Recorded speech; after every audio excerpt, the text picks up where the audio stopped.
Assalamualaikum warahmatullahi wabarakatuh. Apa kabar teman-teman hari ini? Jadi kita hari ini akan membahas tentang perbandingan trigonometri pada segitiga siku-siku. Pokok bahasanya itu yang pertama ada segitiga siku-siku, yang kedua ada bahas trigonometri, dan yang ketiga ada latihan soal. Nah, yang pertama itu ada segitiga siku-siku. Perhatikan segitiga siku-siku di C. Perhatikan segitiga siku-siku di C. Nah, sisi yang menghadap sudut A ini dinamakan dengan sisi A, sisi yang menghadap sudut B dinamakan dengan sudut B, dan sisi yang menghadap sudut C dinamakan sudut C. Atau sisi C ini bisa saja disebut dengan hipotenusa. Nah, selanjutnya ada maka berlaku teorema Pythagoras. Teorema Pythagoras ini sisi yang paling panjang kan sisi C. Jadi sisi C kuadrat sama dengan A kuadrat ditambah B kuadrat. Nah, kan setelah itu sisi yang paling panjang itu kan sisi C ini.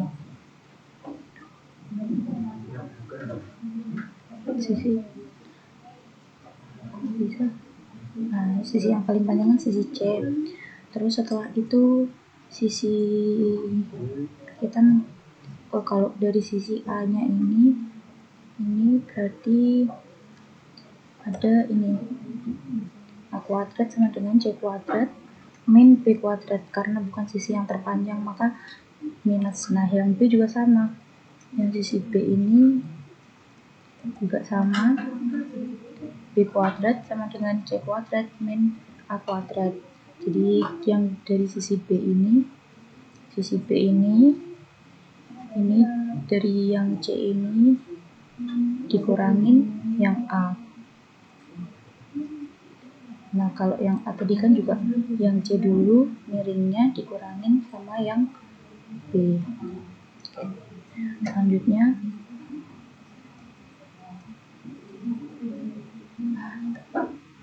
Selanjutnya ada contoh soal. Kita ke contoh soal untuk lebih pahamnya.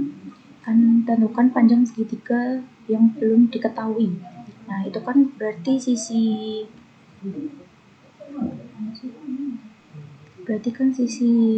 B ini depannya B ini kan tadi disebut sisi B ya. Nah, berarti B sama dengan 6 cm. Nah, terus depannya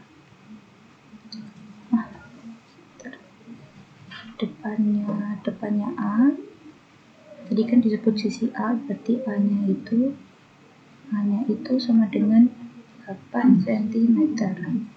Oke.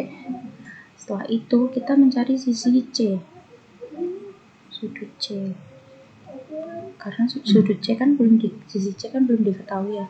Tadi nyari sisi C kan berarti menggunakan rumus Pythagoras. Nah, rumus Pythagoras itu C kuadrat sama dengan A kuadrat ditambah B kuadrat.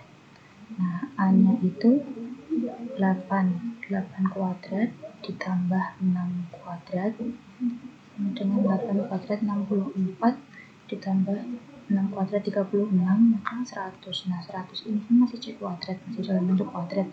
Kita ini kan jadikan di akar 100, maka C sama dengan 10. Oke. Selanjutnya kita akan membahas trigonometri. Nah, trigonometri ini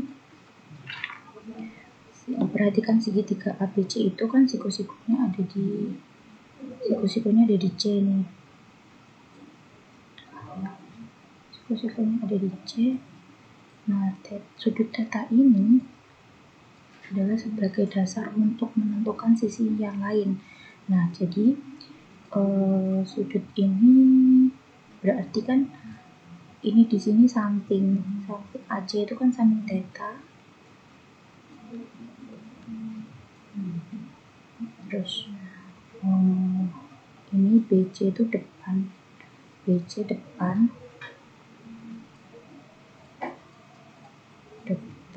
Nah, yang di sini miring. AB adalah sisi miringnya theta. Nah, kita nentuin dari itu, kita nentuin sin, cos, dan tan. Sin itu kan depan miring, sin theta sama dengan depan per miring. Berarti depannya kan BC per miringnya AB. Nah, setelah itu kita iniin cos theta itu samping miring, sampingnya itu kan AC, miringnya AB. Nah, setelah itu ada tan theta itu depan samping, depannya ada BC, sampingnya ada AC. Nah, setelah itu kita ini, kalau mencari kosekan gimana? Kalau kosekan berarti kan kosek theta seper sin theta. Nah, karena sin tetanya kan ini depan miring, 1/sin theta BC per AB, berarti kalau sepernya kan berarti dibalik aja ya. Dibalik aja berarti AB per BC. Terus habis itu nyari sekan theta itu berarti seper cos theta. Cos theta kan tinggal dibalik aja berarti AB per AC. Nah, yang terakhir ada kotangan theta itu 1 per tan theta. 1 per tan theta berarti sama dengan AC per BC. Nah, biar lebih jelasnya lagi, kita langsung ke contoh soalnya aja.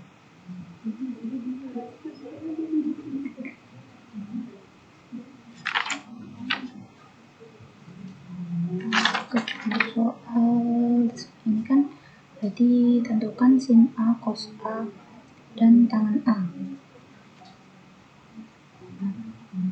Nah, yang pertama tentukan panjang AB, kan yang di sini udah diketahui panjang BC, terus udah diketahui panjang AC. Kita cari dulu panjang AB-nya. BC-nya kan 4, BC sama dengan 4 cm, AC-nya 3 cm. Kita mencari AB dulu. Nah, cari AB itu kan AB sisi miring, berarti langsung aja 4 cm 4 kuadrat ditambah 3 kuadrat. 4 kuadrat itu 16 ditambah 9 itu 25. Ini kan sisi C kan ya, di sini ada sisi C. Ini masih C kuadrat. C-nya berarti akar dari 25, C-nya itu 5. Setelah kita dapat C di sini kan 5 cm. Kita tentukan sin A, cos A, dan tan A. Sin A kan tadi demi depan per miring. Depan per miring itu depannya kan berarti depannya sudutnya di sini kan, sin A berarti sudutnya di sini, depannya 4, miringnya 5.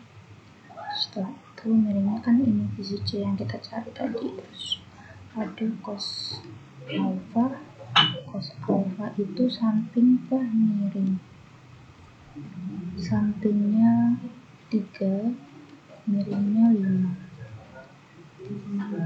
Tan A depan per samping sama dengan depannya 4, sampingnya 3, jadi 4/3. Selanjutnya kita masuk ke latihan soal untuk perbandingan trigonometri. Kan diketahui segitiga siku-siku, segitiga ABC, siku-siku di B. Nah, siku-sikunya kan di B ini. panjang AC 8/3. AC-nya 8/3, tulis ruang AC sama dengan 8/3 cm. Nah, sudut yang dibentuk oleh CAB itu sudutnya kan berarti di sini CAB kan berarti tengahnya A. Nah, di sini ada sudut A 30, sudut CAB sama dengan 30 derajat. Sudut CAB 30 derajat. Lalu panjang sisi BC, kita mencari panjang sisi BC. BC sama dengan, nah gimana cara nyari BC? Kita tentukan dulu. Kan yang diketahui AC, yang dicari ini BC. BC kan berarti depan, dan AC itu kan ada di sisi miringnya. Nah, berarti kita ketahui sin tadi kan deminya. Berarti kita udah ketahui sin itu demi depan per miring. Kenapa 30? Karena di sini sudutnya 30 derajat. Nah, sin 30 derajat itu bisa dicari ya, nanti kan ini ada di Google, sudut istimewa setengah sama dengan depannya tuh yang dicari, depannya sisi BC yang dicari, miringnya 8/3. Nah, setelah itu kita cari BC sama dengan setengah dikali 8/3. Nah, BC jadi saya lanjut di sini ya. Jadi BC sama dengan 4/3. Sisi BC 4/3. Oke, selanjutnya ada lagi latihan soal. Dari suatu tempat, ujung menara yang berdiri tegak terlihat dengan sudut elevasi 60 derajat dari titik pengamatan. Jika tinggi menara 80 meter, maka jarak menara dengan titik pengamatan adalah, nah, apa sih sudut elevasi? Sudut elevasi, perhatikan sudut elevasi. Nah, sudut elevasi adalah sudut yang dibentuk oleh bidang horizontal dengan pengamat mengarah ke atas. Gambarnya seperti ini. Nah, ini pengamatnya mengarah ke atas. Sudut elevasinya 60 derajat. Terus tinggi menaranya ada 80 meter. Nah, yang dicari kan ini jarak antara pengamat dengan tinggi pengamatan. Nah, yang pertama berarti kan kita mencari ini. Kita tentukan dulu ini termasuk sin, cos atau tangen. Karena ini yang diketahui depan, yang dicari samping, maka kita gunakan tangan. Nah, tangan berapa? Tangan 60 derajat. 60 derajat dari mana sih? 60 derajat dari sini. 60 derajat sama dengan depan per samping. Nah, tan 60 derajat itu kan nilainya akar 3. Akar 3 depannya 80, sampingnya yang dicari. Kita misalkan X ya, sampingnya X. Jadi kita X sama dengan 80 per akar 3. Ini kan belum, kita kalikan dengan akar sekawan. Berarti kan ini akar 3 sama akar 3, berarti X sama dengan 80 per 3 akar 3. Ini hasilnya. Nah, berarti di sini ini 80 per 3 akar 3. Nah, setelah itu seorang siswa yang berdiri di lantai 4 suatu sekolah, berdiri dari lantai 4 suatu sekolah, melihat motor yang sedang terparkir di halaman. Motor otomatis kan melihat ke bawah. Jarak motor ke gedung tempat di bawah siswa adalah 120. Jarak motornya 120. Jika siswa tersebut melihat mobil dengan sudut depresi 60 derajat, perkiraan ketinggian, kita cari ketinggiannya. Ketinggian tempat siswa adalah, sebelumnya sudut depresi itu apa sih? Sudut depresi adalah sudut yang dibentuk oleh bidang horizontal ketika mata memandang ke bawah. Nah, kalau sudut elevasi tadi kan mata memandang ke atas, sedangkan sudut depresi itu kebalikannya. Jadi mata memandang ke bawah. Nah, kalau seperti ini. Nah, ini sudut depresinya di sini 60 derajat. Karena ini sudut segitiga siku-siku ya, maka harus membentuk sudut 90 derajat. Sudut 90 derajat, 30 derajat. Nah, jadi di sini segitiga siku-siku 90 derajat. Habis itu jarak motor ke gedung tepat di bawah siswa. Yang 60 nya 30, jarak motornya 120. Jarak motornya 120 meter. Nah, yang dicari berarti tentukan ini termasuk sin, cos, atau tangan. Nah, kan yang diketahui ini sudut elevasinya sama ini yang diketahui, jadi kan depan sama sampingnya ya, jadi kita pakai yang tan 30 derajat depan per samping. Kenapa tan 30? Karena yang digunakan yang ini. Nah, tan 30 derajat itu kan 1/3 akar 3. Depannya itu ada, depannya ini 120. Kan yang dicari sampingnya ya, sampingnya kan ini tingginya ini, jadi T. Nah, jadi T itu sama dengan 360. T itu kan berarti 120 dikali 1/3 per akar 3, jadi 360 per akar 3. Nah, kita kalikan dengan akar sekawan. 360 per akar 3, kita kali akar 3 per akar 3 sama dengan 360 per 3 akar 3. Itu sama dengan 360 dibagi 3 itu 120 akar 3. Nah, jadi ketinggiannya ini yang sebelah sini adalah 120 akar 3. Sekian video dari saya, kurang lebihnya mohon maaf. Sekian penjelasan perbandingan trigonometri pada segitiga siku dari saya, kurang lebihnya mohon maaf. Wassalamualaikum warahmatullahi wabarakatuh.